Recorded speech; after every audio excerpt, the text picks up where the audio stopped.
Le fait d'utiliser sur sa peau certains types de substances dans le but de l'éclaircir. On peut se dépigmenter de façon involontaire. Il y a par exemple dans des couples, il y a des conjoints qui utilisent tout simplement le lait de leur épouse sans généralement savoir que ce sont des laits éclaircissants.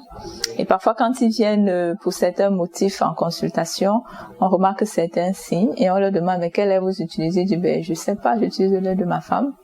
Et on leur dit que bon, sûrement le lait de votre épouse est un lait éclaircissant, c'est pour ça que vous avez tel signe sur la peau. Ou alors d'autres personnes parfois vont dans des parfumeries et demandent conseil à la vendeuse. Elle leur donne des laits et généralement ils savent pas que c'est des laits éclaircissants. Ou d'autres le font par mimétisme parce qu'elles ont vu leur copine utiliser un tel ou un tel produit. Elles disent que bon, je vais l'utiliser et puis c'est tout. Voilà. Et généralement parfois c'est éclaircissant. Les produits généralement utilisés dans la dépigmentation sont multiples. Le plus connu, le plus utilisé, même encore aujourd'hui, ça reste l'hydroquinone.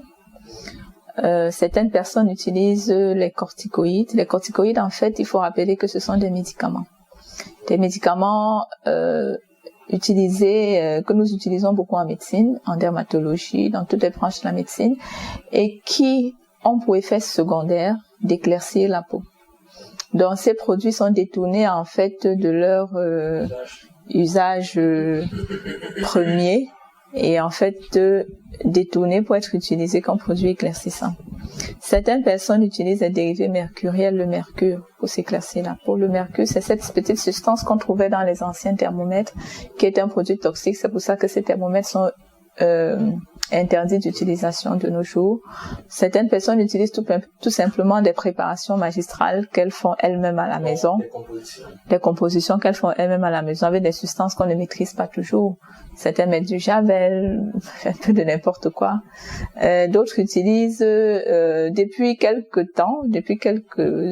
pas très longtemps, il y a ce qui est à la mode actuellement comme produit éclaircissant qu'on appelle le glutathion. Dans la plupart des cas, les substances ne sont pas inscrites. Surtout des produits, parce que généralement, on sait qu'il y a des produits naturels, si je puis dire, qui apportent un certain éclat à la peau, ce qu'on appelle souvent des acides de fruits. Donc, il y a des films cosmétiques qui vont mettre sur les emballages acides de fruits, par exemple, pour qu'on dise que c'est naturel, c'est bio.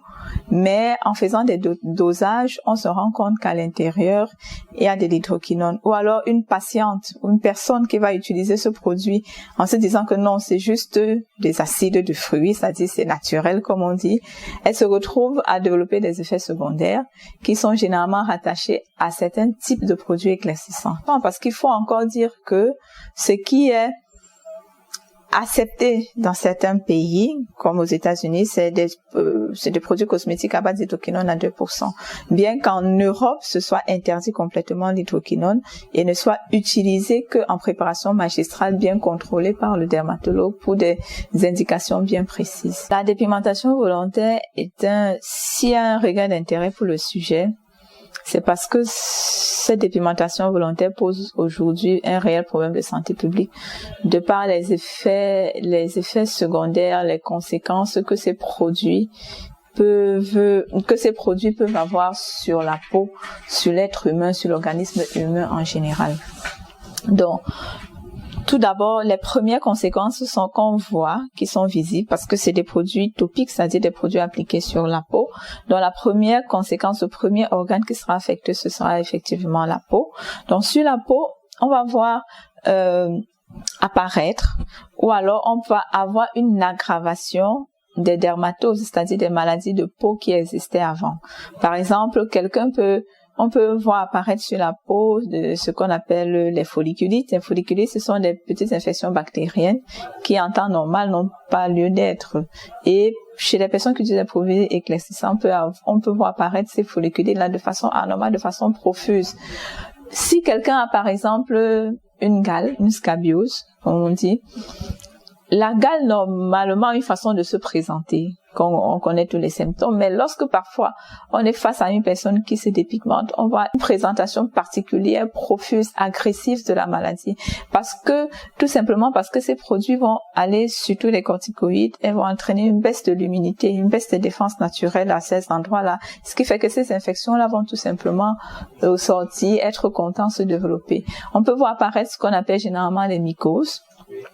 La dâtre, la plupart des femmes qui se dépigmentent savent ce que c'est. Elles voient apparaître, et c'est parfois un motif d'arrêt pour certaines, ou alors de changement, ou alors de consultation pour besoin, ou alors conseil cosmétique. Parce qu'elles vont voir apparaître ce qu'elles appellent la dâtre. La dâtre, nous, c'est le pityriasis versicolor, c'est son nom scientifique. À part cela, on peut voir aussi apparaître des vergetures. Les vergetures sont les distensions de la peau généralement lorsque la peau est sujette à une pression ou alors à une masse importante. Lorsqu'on grossit par exemple, c'est normal parfois d'avoir des vergetures. Mais on a des vergetures vraiment inesthétiques, disgracieuses, qui vont apparaître sur le terrain des dépigmentations volontaires et à des endroits où il y a vraiment pas de tension cutanée, on s'attend à avoir des vergetures aux zones de tension, sur les articulations, voilà. Là, ce sera vraiment un peu partout et ce sera vraiment des formes très larges, très très moches. On a, avec l'utilisation continue des produits éclaircissants, un amincissement de la peau. Cet amincissement de la peau, fragilité de la peau, cette fragilité de la peau va entraîner parfois chez certaines personnes un retard de cicatrisation lorsqu'elles sont sujettes à des interventions chirurgicales ou même à des petites blessures du quotidien. Et sur le plan général, sur le plan systémique, on peut avoir comme conséquence, avec l'utilisation par exemple des corticoïdes, l'apparition d'une ou l'aggravation d'une hypertension artérielle, ça c'est important à le signaler, du diabète, des problèmes rénaux, des problèmes de toxicité neurologique pour ce qui est des dérivés mercuriels. Et on peut même avoir des cancers de la peau du fait de l'utilisation prolongée des produits éclaircissants. La santé de la reproduction, effectivement, parce que quand on est enceinte, une femme enceinte, tout ce qu'on consomme passe par le placenta, le cordon ombilical pour nourrir l'enfant. Tout ce qu'on applique sur la peau passe dans le sang, ça va chez l'enfant aussi. Donc vous imaginez bien que tout ce qu'on va appliquer comme produit éclaircissant, comme corticoïdes, comme mercure sur la peau, va forcément être transmis à l'enfant.